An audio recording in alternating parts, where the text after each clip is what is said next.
Today on the All About Fitness podcast, coming live from his bunker in Northern California, is Robert Linkul. Robert, how you doing today, bud? And I'm I good, want to my say man. thank you for taking the time to join me. How you doing, man? I'm great, brother. Thank you for having me. Happy to be here. Now, Robert has a business, and I love the name of your business because there's no smoke and mirrors. The business says what it does. It's called Training the Older Adult. Talk a little bit about, because you had a studio, and what have you done the last year? How have you shifted your conditioning business and your training business in the last year in response to everything that's going on? Yeah, so just to keep it all as short as I can, it's a whole, year-long process of us being very successful and having a great operating business where we had, 8 to 10 people in. All of our clients were, average age 68. So the youngest we had was probably 50. And we had about 120 clients that were coming in. And we would train, every hour, 6 or 8 people, full strength and conditioning, racks, kettlebells. Like we train people for function. And as COVID came about and the shutdowns were in California, so we were hit hard. We were still shut down at this point with I'm allowed to train either one person at a time or same households. That's it right now. So through that whole process, we eventually got to a point where we just couldn't, hang financially, and we had to close the big gym and decided to take our remaining funds, invest it 100% here in our home gym. And it is now a fully functional training studio and broadcasting studio in which we do our education, we do our online training, all from here. So I have 45 online training clients that work with me daily. And then I coach and teach with other trainers as well. And then I have 10 clients that come in studio here and train with me as well. So the commute's way smaller. It's about 10 seconds now as opposed to a half an hour. But I love it. It's been a great transition for us. As you and I were speaking off air a little bit, a bit of a blessing in disguise in some changes here. So it's been good. Well, and I think that's one of the things that we have to do in light of everything that's happened this last year is we can't sit there and go, oh, woe was me. This has happened. This has happened. It's like, okay, what opportunities does it create? How can we do something new and do something and shift into something? And I think one of the things that fitness professionals have done, Robert, is we've all had to figure out how to do broadcast studios from our home. I don't think any one of us started 2020 going, hey, we need to know lights, we need to know sound, and we need to put it all together. So, yeah. I mean, I think that just shows how resilient we are. Now, what I want to ask you about specifically is your approach. You said your youngest client is 50, and you work with people primarily in their 60s, yet you do a very unique approach. And 'cause I think a lot of people, when they hear older adult and exercise, they go, oh, well, we can't do anything. We can't hurt them. We can't do anything hard. But how do you approach, your whole business is called Training the Older Adult. How do you approach training the older client? You guys have heard of LTAD, long-term athletic development. So Our focus is LTFD, long-term functional development, where we basically, we try to look at the functional movement patterns for life. So our ADLs is actually the name of one of our groups that we have, an ADL group, a style of training, and an ADL plus. In the ADLs, we're working on, getting up and down off the floor, being able to ascend and descend stairs, to be able to push and pull from overhead and horizontally, to be able to properly pick up weight and transfer it. And so it's daily life function.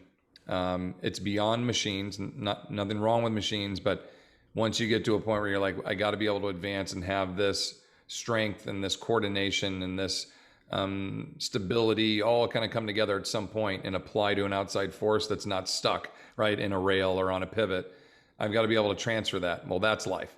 You're picking up groceries and grandkids and walking dogs and doing everything else we do. We got to train for that. So instead of looking at it in terms of pushes and pulls and presses and leg day and, upper body day and all that, we just look at every day as let's train our clients for function.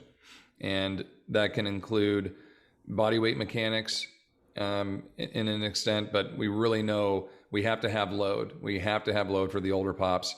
Sarcopenia is an issue. We have osteoporosis, we have arthritis, we have arthritic grace periods. Like we have all of these things that are kind of weighing down on us that we have to battle against. And load is kind of, resistance is kind of the fixer of all of that. So how do we apply resistance to some people that are really injured, that have physical limitations? we have to kind of rig and like manipulate things a little bit to make it fit, to make it work for these individuals, knowing that they've got these limitations, injuries, or just weaknesses, they can't do it yet.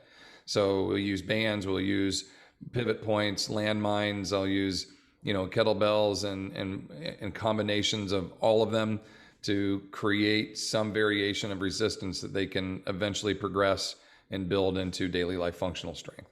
And see, what I love about that, Robert, is like I said, so many people, when they think of older adult and exercise, they think of like, okay, we got to take it easy. We can't force them, we can't stress them. But in your experience, how do they respond when you tell somebody that comes in their 60s, hey, you're going to be doing this type of strength training, you're going to be moving this type of load, you're going to be generating this type of force. Number one, how do they respond? And number two, what's their physical adaptation like? Talk a little bit about some of the success stories that you've seen from that. Well, we'll have anywhere from, are you sure I'm supposed to be doing this? And I'm like, it's a squat. You pick up your shoes, that's a squat. Like, yeah, it's okay to do this, but we've been conditioned in a way, a little bit in our society to think like, you're old and you're frail. You have to sit down when you exercise. Don't lift up anything that's over 30 pounds. Don't reach overhead. Don't do anything powerful. You have to have a spotter at all times. Like there's all these. So we got to break some of those down with people in the beginning and let them know, like, you're not a fossil. Like we don't have to be that careful with you. I just got to pick the right stuff. And then once they start to experience and they start to see, even in like 2 or 3 sessions, they can start to not see a difference, but feel a difference. They're like, I'm thinking a little more clearly. I can feel my muscles. And I'm like, well, that's soreness. That's good. And they're like, I can feel that I'm engaging and trying, and they feel these little rushes of energy. And I'm like, that's like the little lifter's high you got. And they like that. And the next thing you know, they start getting really into it. Then they get to a point where they're mad if they miss it. Or if I go on vacation, right? And they're like, this, you're screwing my program, right? Like they start getting mad about it. And so that's where the online comes in great, because I can pre-record stuff for them. But we get to points where clients that were supposed to have knee surgeries have now, passed a decade where they were supposed to do it. My one client, Linda, I talk about her all the time.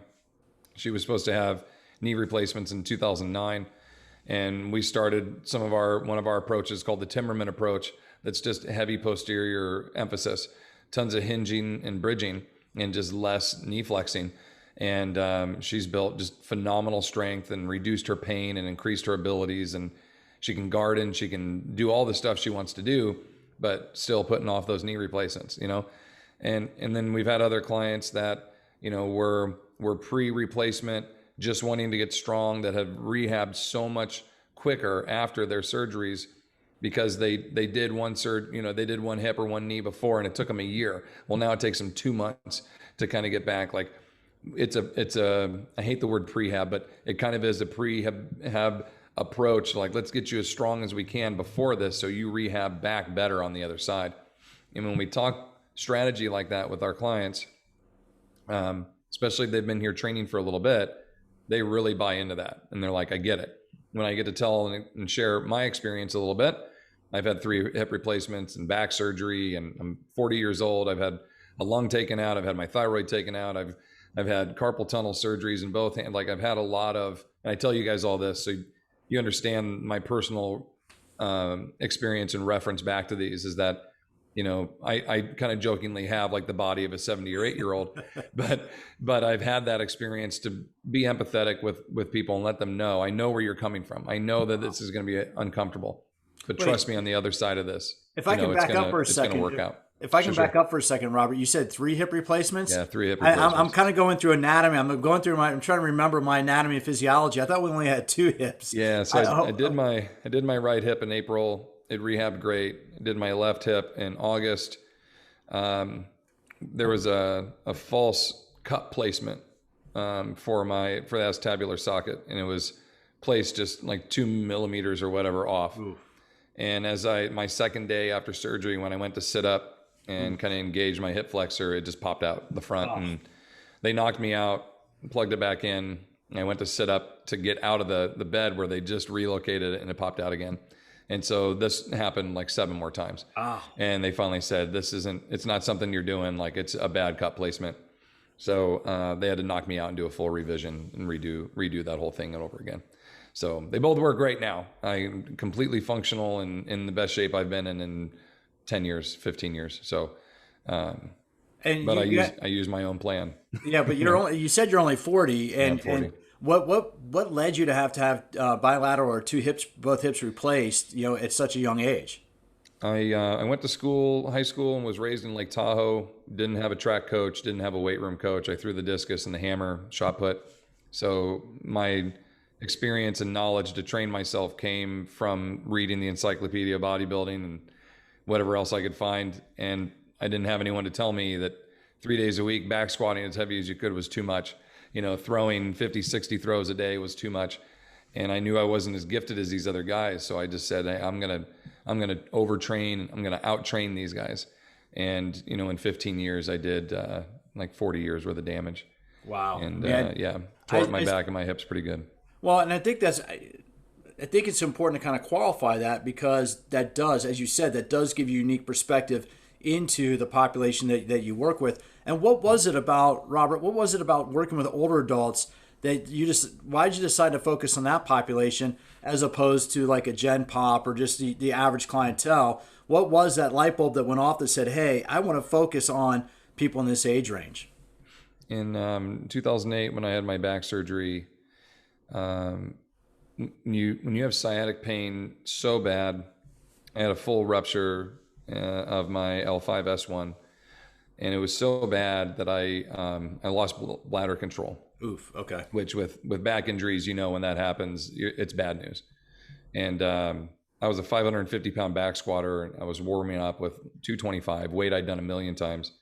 And when I squatted down, I felt it rupture and blow apart in my back. Oof. And I was in a brand new weight room, so I didn't want to drop the weights. So I forced myself out of the squat. I rack it. I was stuck on the ground for an hour until somebody found me. And for 3 days, I couldn't stand up straight. I couldn't lay down. I was just miserable.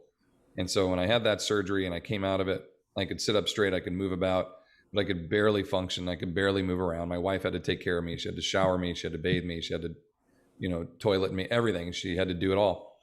And as I went through that process to be able to come back and eventually take care of myself again and then be really functional again, you really start to look at what are the training purposes and what am I doing this for? To increase my vertical jump, to increase my bench by 10, that's all great. I don't have a negative thing to say about that. Sports performance and everything is awesome. But when you take someone from not being able to, or being reliant on someone else to not, that connection for me, there was an increase in quality of life there that wasn't there before. And I had something to do with that.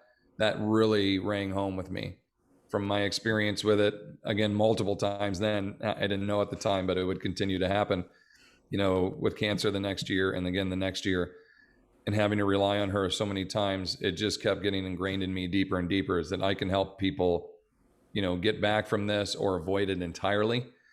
And my heart was set from that moment on. That's all I wanted to do. And, I was a strength coach, and I had all these efforts put out there to go and work with the world of sports, but all my clients were older clients who were already kind of banged up. I had already been leading that way. Just mentally, I wasn't set there yet to say, I'm ready to make the switch and just this is what I'm going to do. And after that surgery, and I had a client who had a spider break of her patella skiing, helping her rehabilitate back from that, and then win another Masters championships after that. That really kind of got me, hooked 100%.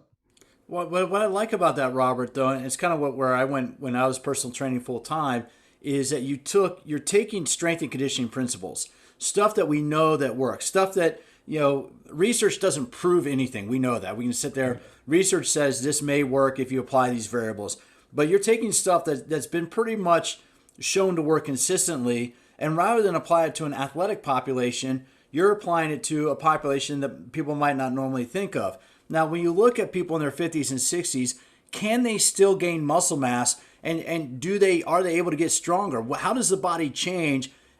How does aging affect the body's ability to respond to strength training, as we get a little bit older? It absolutely is possible, and it happens all the time. It just takes longer. It's just a longer process. More time for recovery, more appropriate programming, more. I would like to look at it in terms of like wasted reps. Not that every rep doesn't get you some benefit, but it's like, I'm going to get you for 3 workouts a week. I've got to do the best bang for your buck right now. I don't want to have any wasted reps, right? So I don't want to just have volume for no reason. I want everything to have a why and a specific reason. And I need to have 48 hours in between those training sessions so I know you have enough time to recover from that. So we train full body. We train enough of each, muscle group or movement action in daily life pattern kind of functions. We do enough each day to get them stressed, to get the body to respond, but not so much where they're wrecked and they have to have, they have DOMs, they have any of this where it's just so bad they can't train again in 48 hours.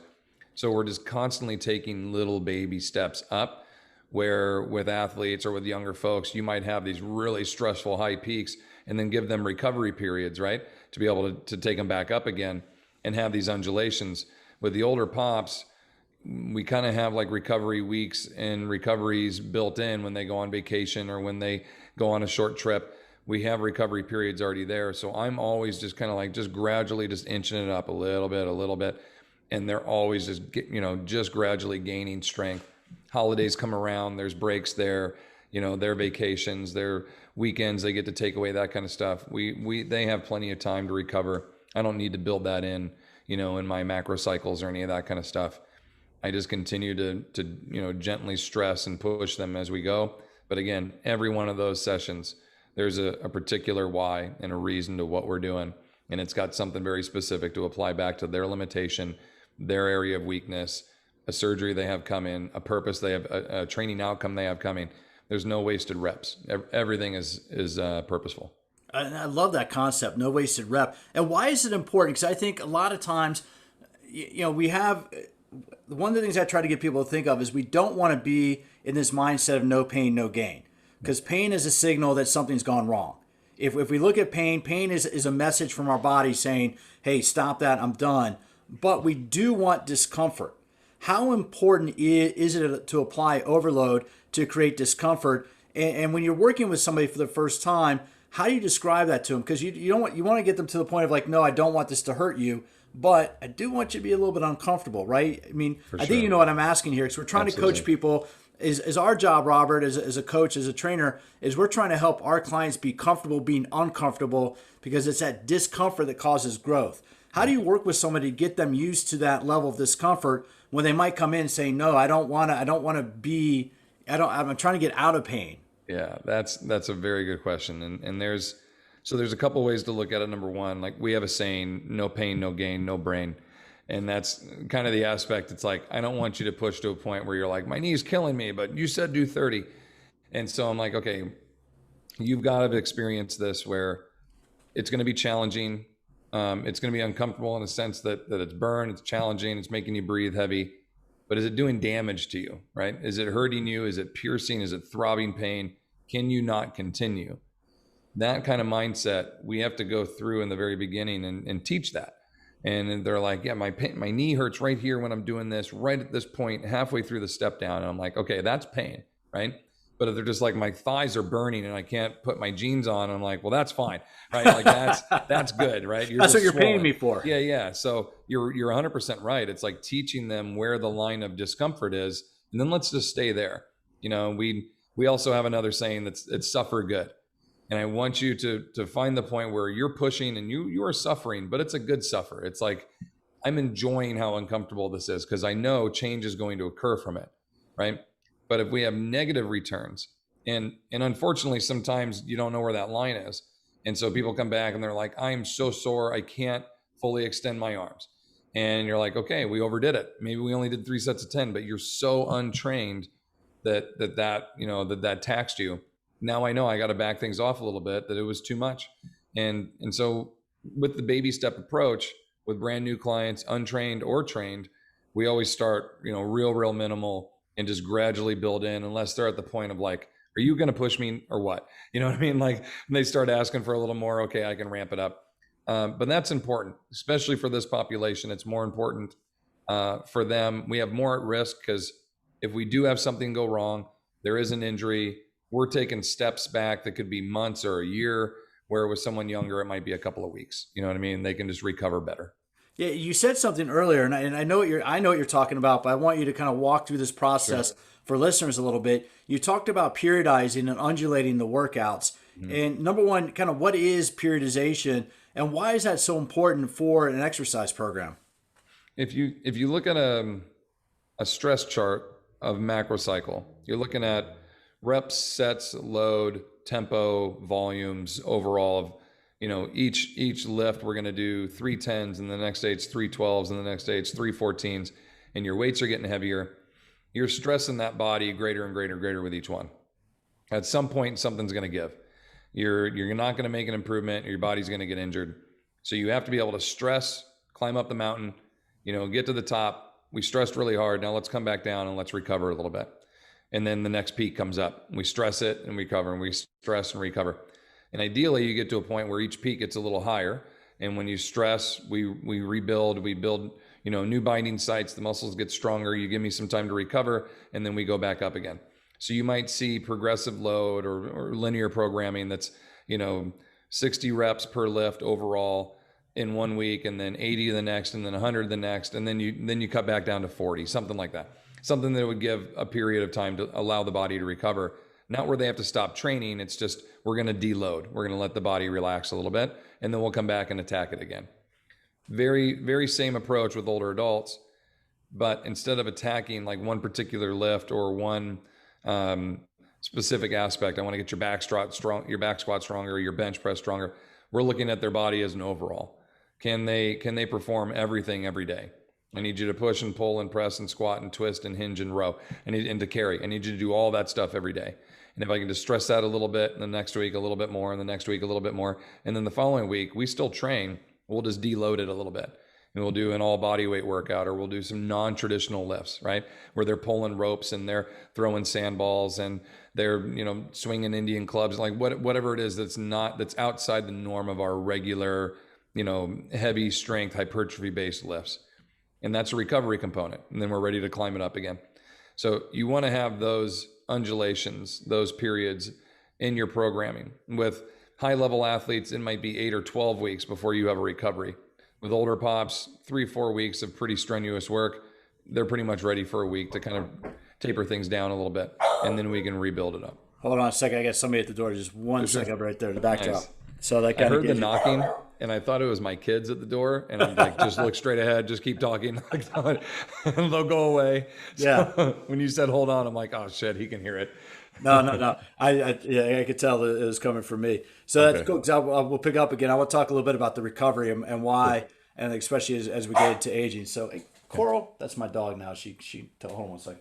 Coral. Fired up with the delivery guy coming. Yeah, she barks a little bit when the landscapers are outside or somebody knocks at the door. That's when she high alert. That's when she wakes up. She's usually asleep.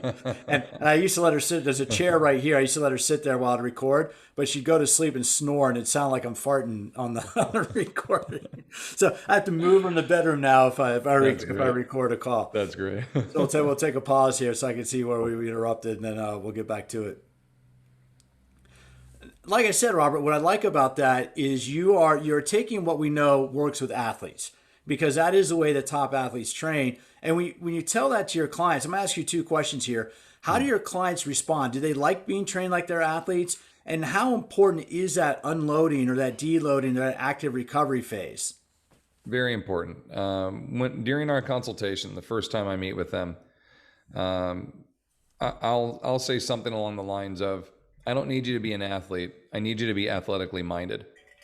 And what I mean by that is like, I want you to train. I don't want you to lift weights, I want them to have that mindset of like, this is my time. This is time for me to improve my abilities and improve. And if it's just an hour every day, to just focus on me getting better, right? I can stop worrying about everybody else and just let's invest in this. So that's a big piece for us mentally to kind of get in their set of like, you are an athlete or athletically minded. We're going to train hard. But as a part of that, you got to have periods of time where things are allowed to come down and recover. Though we're not going to take a week off, When I get to deload weeks or even an unload week where we truly I'll take them through dynamic mobilities and we'll stretch and do different floor-based activities and groundwork and stuff like that. And we won't even touch any weights. But usually during a deload week, they're like, oh, sweet, deload. And I'm like, whoa. It's deload. I didn't mean easy. I just meant deload. And so now when they hear that, they're like, oh, shit. Like they know it's going to be probably even harder than what they normally do because we're going to condition or we're going to address more core strength. We're going to work on some stuff that's outside, their traditional kind of movement patterns where they have gotten really strong. And so those deload weeks almost become like challenge weeks for them. But I know physically for the body, the tendons are getting recovery, the joints are getting recovery. Like they're not getting stress as much when I'm putting hundreds or thousands of pounds on them through the week, right, as we go. I'm not saying we're powerlifting, but accumulation of all the lifts, they can move 5,000, 6,000, 7,000 pounds throughout the week. Even if the only heaviest thing they're picking up is 30 pounds. We just volume that, and build that in there. And just like a strength coach at a D1 or for a pro team, I look at our total volumes each week and what we're putting in, my recovery periods, our times. Like we look at that athletic approach and say, this works for any type of performance. Their performance just happens to be gardening and grocery stores and playing outside and like going for hikes and doing that kind of stuff. It's performance for life. It's not performance for sport. But that component works so well. I just want to cut in there real quick because I've had this argument for years, Robert, of where if I'm working with somebody in her 50s or 60s and her favorite activity is gardening and she's doing that for 3 or 4 hours on a Saturday, especially during planting season, which is coming up here on the West Coast. In April. Yeah, especially when they're cleaning up in the fall. And I look at that as a 50-something-year-old, 60-something-year-old woman that she's putting the same amount of stress in her body as a 21-year-old D1 lineman. It's a different, it's different force vectors, right? If she's 60-something and she's digging in the ground, that's not exactly the same as a 21-year-old guy. But comparing the two, I think they're similar. I mean, it's that same mindset and that same approach. And how do your clients respond to that? I mean, when you kind of lay out your methodology, because I'm sure when they come sit down with you for the first time, they're thinking very much like the old kind of the traditional, I'm going to do biceps one day and I'm going to do hamstrings the next, whatever. They're thinking traditional. Yeah. When you kind of give somebody your little pitch about how you train them, what's their initial response? Well, the best part's when they walk in and they go, where are all the machines? Where are the chairs? And I'm like, this is it. And I had one lady that like backed away. She starts shaking her head, starts backing away. And I was like, well, before you leave, you told me on the phone you're retiring. What are you retiring from? And she's like, oh, I was a farmer. And I said, did you do a lot of sitting down when you were farming? And she's like, no, I was constantly carrying and moving stuff. And I'm like, so I would do you an injustice to bring you in here and sit you down now. Like you'll wither away and die. You've been out in the fields and slinging this and carrying that. And I mean, your whole life has been physical. Now is the time where you don't have to stress your body that much, but the function is still there. We don't need to sit down and do, and that's part of, breaking down that mindset. She's like, I'm 65, I'm retired. I'm supposed to sit down with little pink weights and I'm supposed to have a little thing around my knees. And I'm supposed, if you need that to get this started, I get it. But that transition, like it eventually has to lead you to a point where this strength will replicate a life action. If we want to continue to improve our function for life, that's the whole idea. Long-term functional development.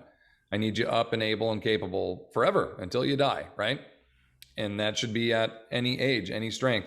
And we kind of go through that. They're like, all right, you're making sense.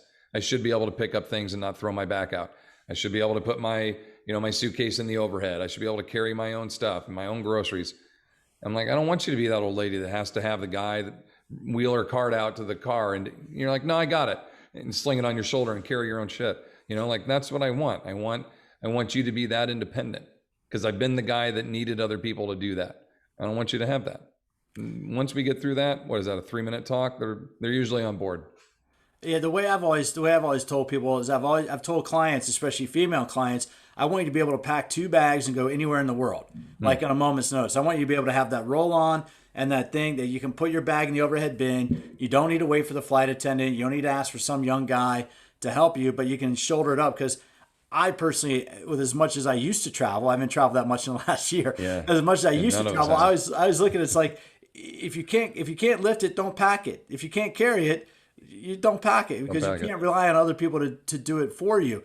Now let me kind of come back to you've mentioned LTAD and LTFD. Talk a little bit about what long-term athletic development is, because I think a lot of people that listen to this are fitness enthusiasts. They enjoy going to the gym. They maybe read some bodybuilding magazines or some health and fitness magazines. They may not be as ensconced into S&C strength and conditioning vernacular that you and I are. So give an example of what long-term athletic development is, and then how you've kind of evolved that into your LTFD. LTAD, long-term athletic development, is a developmental strategy for the youth athlete, typically starting around 5. I think most textbooks look at, and taking them through 28 to, unless you're Tom Brady, 43, somewhere around in there, wherever your competitive, collegiate, professional career ends. And then after that, there's nothing.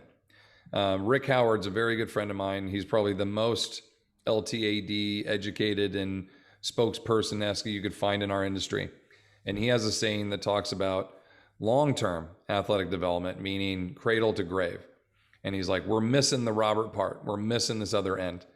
And so he and I do a talk where LTAD meet around 35 to 50, and it turns into functional development then, where we're no longer looking at the outcome of their performance based on scholarship, financial return, seasons, any of this. And it just kind of transfers into, I still want to be able to do those actions and everything that they are, just not at the high risk and the high stake of peak performance. Now it's just, let's apply it to life, but don't stop training, right?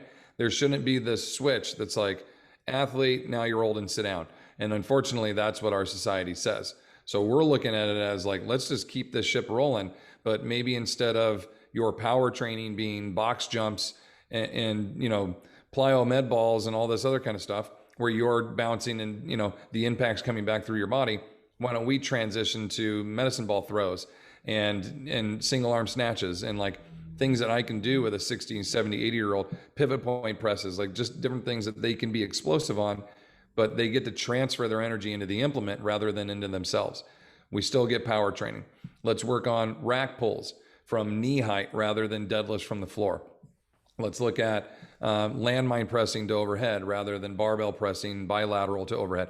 Like it's just shifting the gears a little bit to accommodate the aging process, to not have as much damage done back on the body, to allow for better recovery periods, but to keep the performance ability there.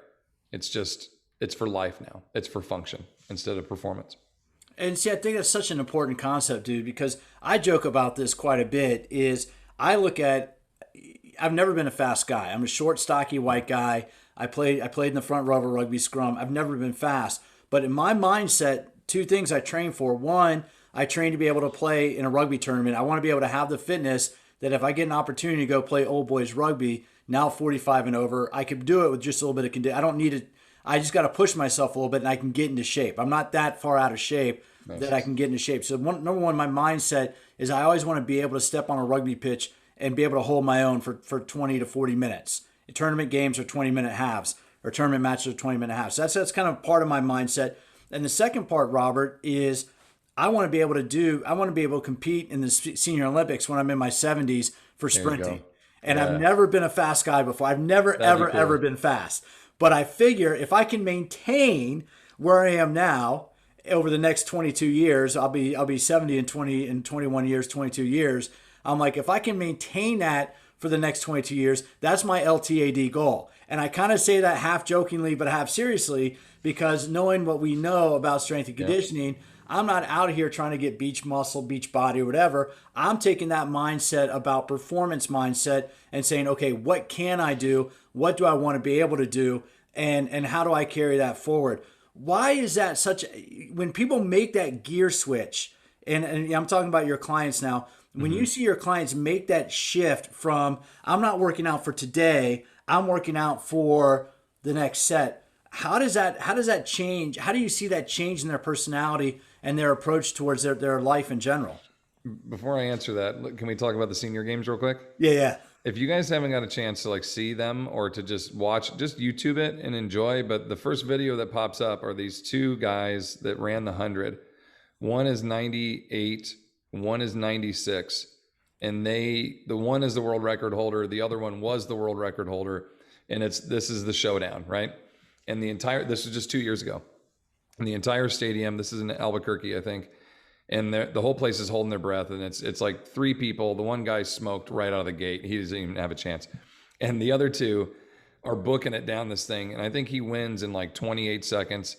Like a really fast Olympic time is 9 seconds. So 9 or 10.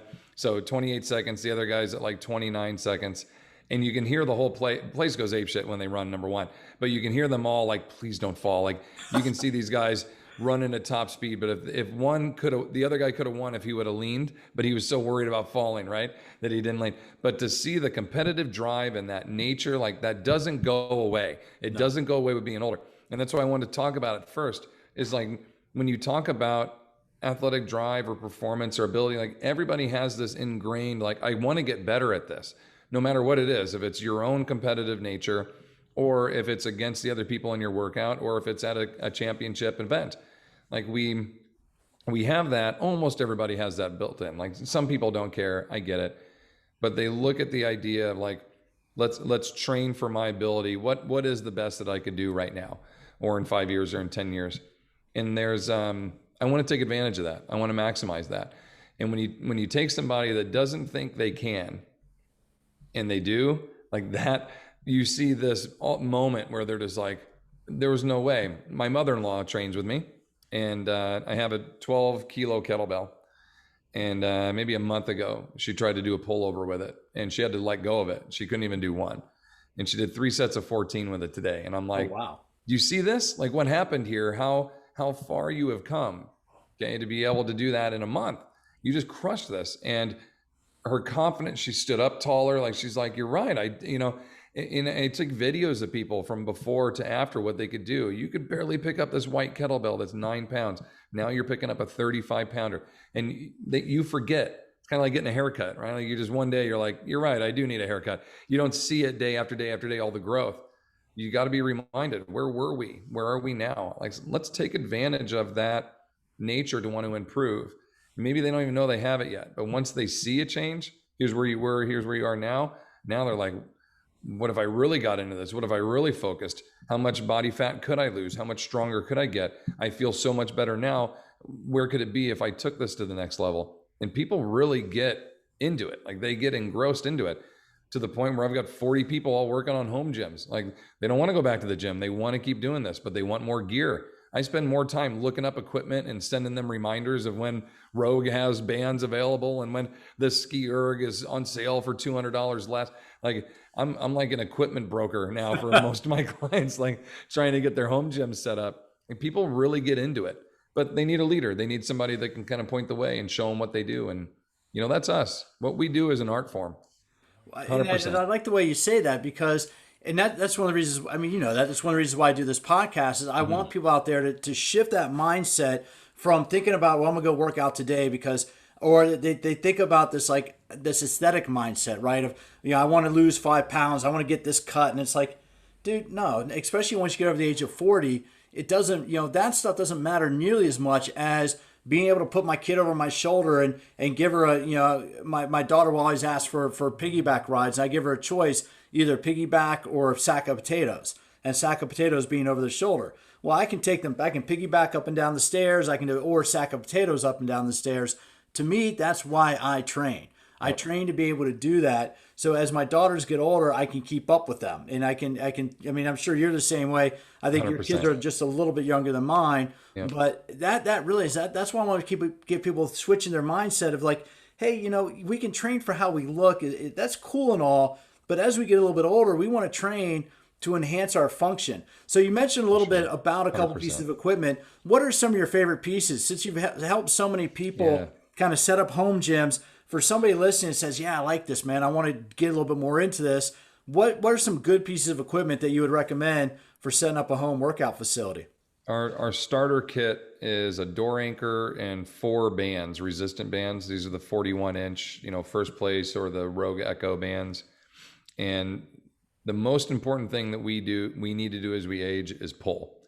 Everything happens in front of us. We're getting up and down out of a chair, and we're pushing and working on things in front of us. We walk forward. Everything's very sagittal. We don't do a whole lot of stuff backwards behind us, pulling, reaching overhead in our day-to-day. So if we have something to anchor that we can pull from different heights, high, medium, low, all kinds of different tensions, that's a great one. We got to have something to sit down to and stand up from. Something that we can step up and down on is great. They make all these little utility boxes where it's 10 inches this way and 16 inches this way and 20 inches, and you can flip the box a bit to do different stuff. Some kind of external loads. I personally love fat bells. It's basically a hex bar for your hand. It's like if you hollowed out a kettlebell and put your hand inside it, it goes all the way around your hand. Huge improvements for myself and my clients. Arthritic issues, wrist issues, carpal tunnel. If you think about, holding a dumbbell, your weight's on each side, and we deviate everything here. So we have lateral stability really good on the hands, but nothing front and back where we do the majority of our workout. So kind of the same idea of the hex bar. It's like, let's not have a counterpoint to it. Let's just put us right in the middle of the weight. Let's just put the weight right in the middle of our hands.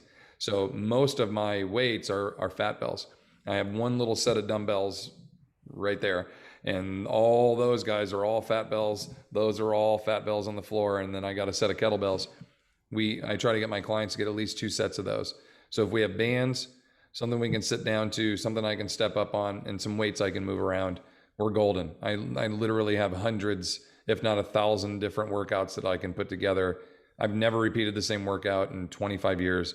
We'll repeat certain exercises, but not with the same one before, the same angle, the same height, the same recovery, the same tension, the same rotation, the same anti-rotation, the contralateral, the ipsilateral. You can change so much to always make a lift just a little different, a little more challenging. And that little kit right there gives me some great variety. If I have a training environment that's greater and bigger space, I like Swiss bars. I think that neutral grip for the bench press, if we're going to bench, is a much greater position for the elbow, the wrist, the shoulder than pronated. I like hex bars. I really prefer to do rack pulls than deadlifts off the floor with most of my clients. Not that we don't train off the ground, but I'll use kettlebells for that so they can be around and above the weight rather than trying to manipulate something outside their hips.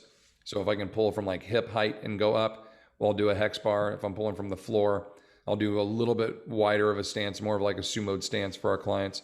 Pull weights from between their knees, between their feet. Anything that's going overhead, if we have limitations, I'll use landmines or a pivot point, which is basically a strap hanging from the ceiling. If you can envision a landmine on the floor, what if I bolted that landmine anchor to the ceiling? That pivot action, right? I can do those with straps from the ceiling. And we can do those single arms, bilateral, the Swiss bar or barbell. I have a lot of those featured on my YouTube page. You guys can look on there, or my social medias. And those actions, those get people very strong. It improves their limitations. It works with it, not around it. And those are a lot of the concerns that come up. I don't know what to do when I talk to other trainers. I don't know what to do. I'm afraid of hurting them, and I don't know how to fix them. So let me teach you what to do. Let me teach you how to implement it and the right progressions to put it in. And a lot of times we got to manipulate the lift to work with the limitation. They got a bum shoulder. As long as there's not something structurally damaged and it's just muscular, we can work with that. But we got to find different ways to get that muscle strong, to get that action there. So if I can't get their arms over their head now with just their body weight, how am I ever going to get there with load? Well, we got to lean on something, right? We got to work leverage to get there. And I can train that path, then I can start to load that path, and then eventually they'll have the strength to be able to do it on their own. And we do that with each joint, each muscle action as we go through. So that was a lot. That's a lot to ingest right there, but it shows you like you can get a lot done with a little bit of equipment, and we can do even more if you have more stuff that you can kind of rig up and set up. But you can have such a huge impact on people and improve their abilities and their functions and prolong their quality of life for so much longer. It's so rewarding. I mean, Pete, you've worked with older people. You know how great it can be.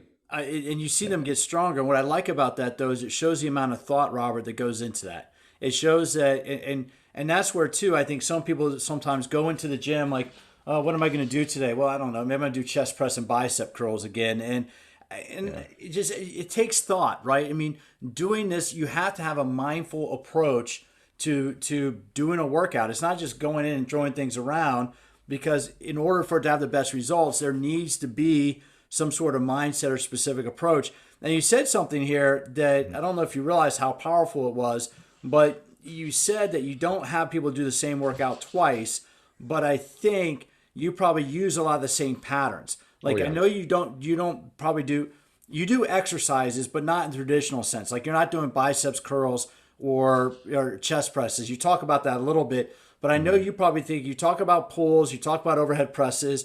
Why is it so important to think in terms of patterns and not just isolated muscle actions? You think about what we do on a daily basis.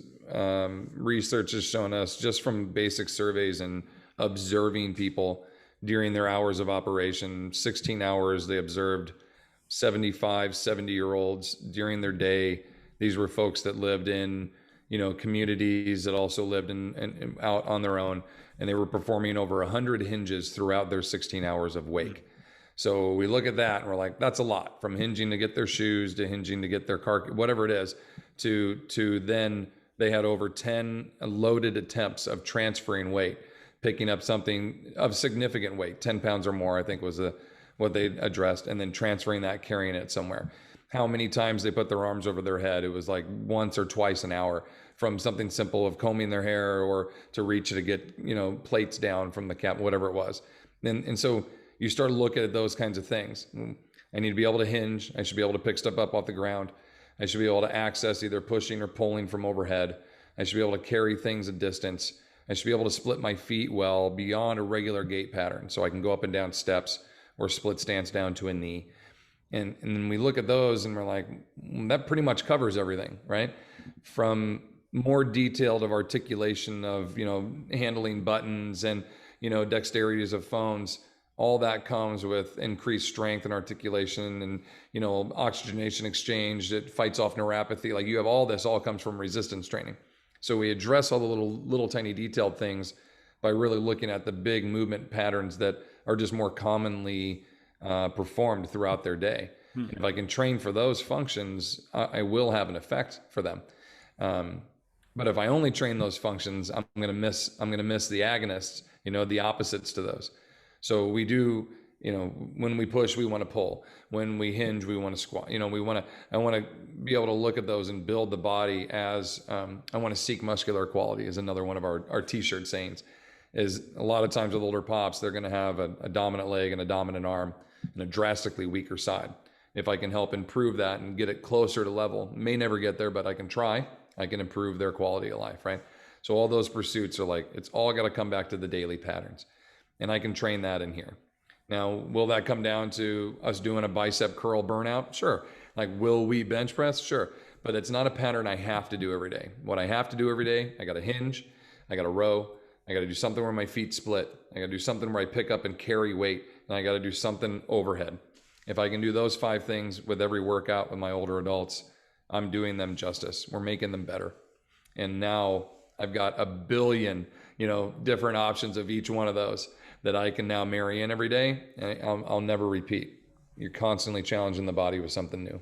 Yeah, no, I'm just thinking the permutations of that, right? What's the old statistical thing, factorial? It's like if you take the movement patterns plus loads, you got like a 12 or 15 factorial combination of patterns, and hence there's nothing there. Now, the cool thing, Robert, is not only do you work, so you now do online coaching. You got rid of your physical location, except you moved stuff to your house, and you now have online coaching, but you're also doing education for fitness professionals, right? So what are the services that you offer? Because I know you offer coaching for clients online, you offer education for professionals, because you've gained such a body of knowledge, and you've always been an educator, kind of had that mindset.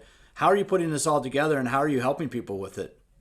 I had so many, especially young trainers or trainers that are already established but decided to start working with older pops, coming to me and asking me the same questions. I don't know how, I'm afraid of hurting them. I don't know what to progress to. That I finally put together like a little 3-week series, twice a week for an hour. We went through that with 20 people that signed up. and they all said, this was fantastic. This was like a foundational piece to it. How can I now tailor it to fit my environment? And so then we did another one. We called it the mentoring session. And I went through and I'm like, your philosophy, your equipment, let me kind of mold it and like teach you the system to still fit the model, right, that we just taught you, but let's do it in your space.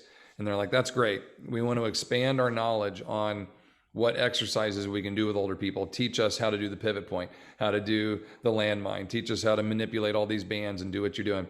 So then we did a hands-on, and I did that over a weekend. And once we did all 3 of those, and we looked at that and we're like, this is a complete course. And that's what we called it, the TOA complete course.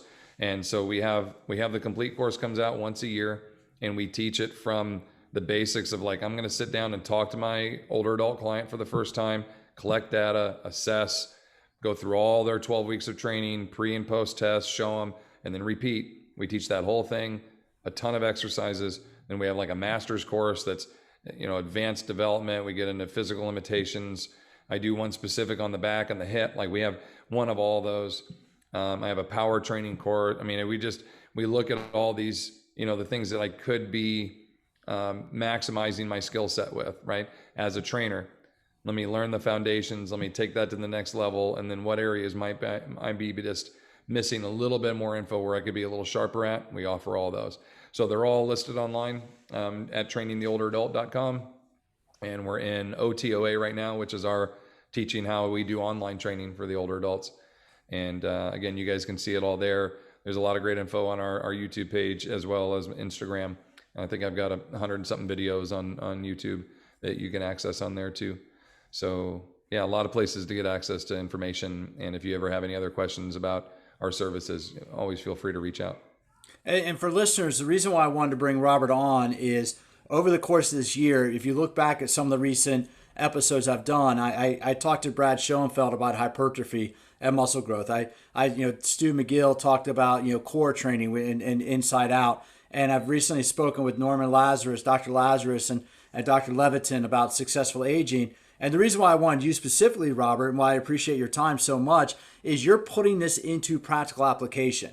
It's one thing to be in a lab and to research it, but you're somebody that's synthesizing all that research and saying, okay, yes, is what the lab coats are studying. Yes, is what I know they're doing in professional athletics. And you're bringing that together to take it to such an undeserved population. So when I put together the programming for the podcast, I try to have a specific purpose. And so that's why I really appreciate your time, because I wanted people to hear the application of all this, because I know you read all that other stuff, and this is how you're applying it. I mean, right? That's basically what it is that you do. You just mentioned, 2 of the books sitting on my desk right here. I've got the Cosgrove's book. I've got my Essentials of Strength and Conditioning for Older Adults. I've got my Stuart McGill Power Training with the lower back emphasis, Brad's hypertrophy training. But I look at all of that, plus all of the NSCA journals, ACSM journals. Like, I want to collect all that. Sarcopenia is my obsession right now. Obviously, we're not going to be able to end sarcopenia, but I think if you can educate people enough on the value of we have something called EOD 20 every other day for 20 minutes. If you could just get people to do a little bit of resistance training every other day for 20 minutes, you can basically maintain their strength and their abilities of where they're at.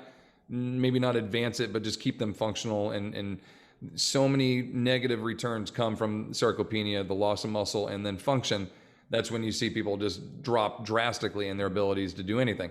So my efforts are like, let's get as many trainers and many people out there armed with as much information as they can, statistical information, training information, to end sarcopenia or pursue this effort, right? Our circle, our loved ones, our parents don't exercise as much as we want. Our family members might not. My parents don't, right? I'm like, please, make this effort. Let me show you this info. Try, right? And the ones that we can connect, hopefully they get caught, they get that bug, and they're like, I'm in. I want to do this. And there's such good research to show that just 20 minutes every other day can really do, great things. But those are research articles I read from those individuals. Stu McGill with the lower back has been such a huge influence on how we train. Dan John and his patterns, he has 4 movement patterns, I have 5. They're very, very similar to the way we come back. Anyway, I could go on forever on it, but I really appreciate you giving me a chance to talk and to reach out and share some information with your people, and anybody that I can help any further, I'm more than happy to do that. And Pete, thank you for everything that you do and putting this out. I love the podcast. I listen to them all the time, and our industry needs you. So please keep going. I'm always happy to be on here anytime. All right, big bro hug, big virtual bro Absolutely, hug from Southern California to Northern California. There you go. Cool, man. Thanks for your time. My pleasure. Thank you. All right, hey,